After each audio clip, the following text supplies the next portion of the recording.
It is in this context that we make this counter-offer to hone Ruto's call for dialogue. Hello, welcome back to my YouTube channel. I'm Hope Nyongereza, your news reporter all over East Africa, and today I bring you the latest on Kenya's political scene.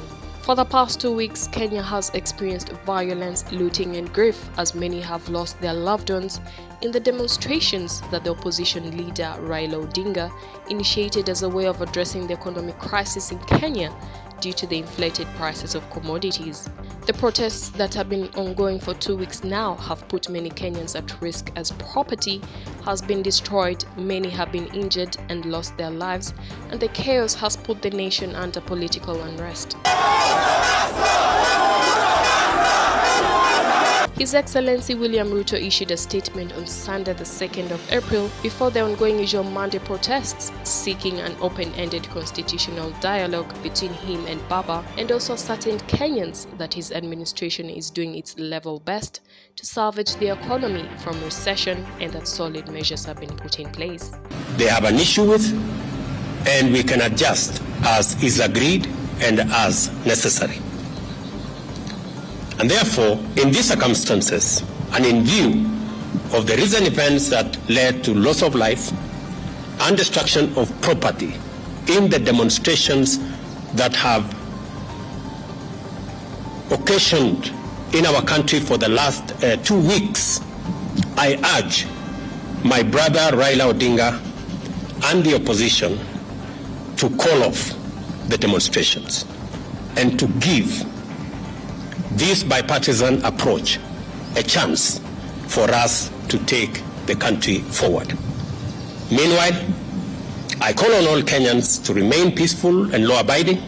According to William Ruto, a free and fair election was conducted by the Commission, and the Supreme Court of Kenya ruled the aggrieved petitions fairly. He went ahead and bashed the protests as he referred to them as acts of violence, chaos and anarchy. Gentlemen, we cannot allow these efforts to be derailed by acts of violence, chaos and anarchy.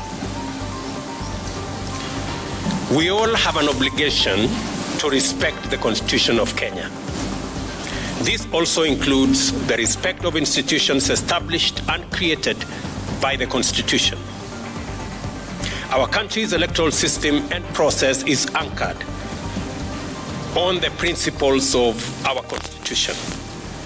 The Independent Electoral and Boundaries Commission conducted a free, fair and transparent general election on the 9th of August 2022, a poll that was observed by different organizations, both local and international.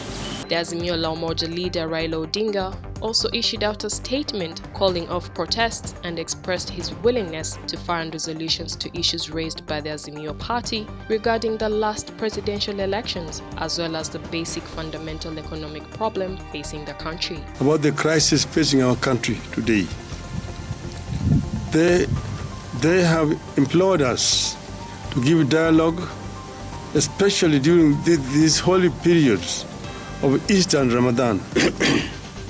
It is in this context that we make this counter-offer to hone Ruto's call for dialogue.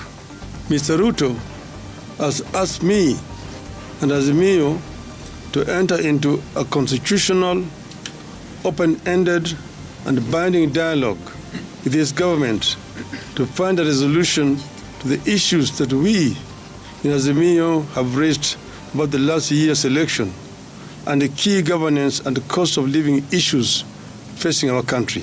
On Tuesday, President William Ruto repeated his contention for a handshake with Raila, dismissing speculation that a coalition arrangement with those who opposed him in the last election was in the offing. He strongly declined the idea of a handshake. However, there would be an engagement on the issues that have been raised in Parliament.